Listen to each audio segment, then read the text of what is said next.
अब शुरू कर दिया है मैंने आप लोगों के लिए प्लास्टिक का प्राइस अपडेट करना, जैसे कि गत्ते का, दूध की बोतल का, रद्दी पेपर का, कागज का, दाने का, कुर्सी का, मतलब कुछ भी प्लास्टिक हो, कोई भी किसी भी तरह का कागज हो, किसी भी तरह का कोई मेटल हो।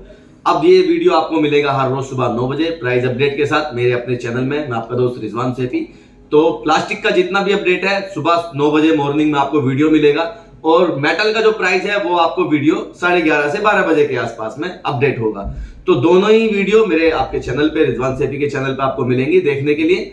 चैनल को लाइक और सब्सक्राइब करते रहे ताकि इस तरह के अपडेट आपको कंटिन्यू मिलते रहे कि हमें कौन सा मेटल या कौन सी प्लास्टिक या कौन सा पेपर किस भाव में बेचना है। इसके अंदर आपको सभी प्रकार के रेट मिलेंगे। तो देखिए आज के जो भी अपने रेट होते हैं प्लीज।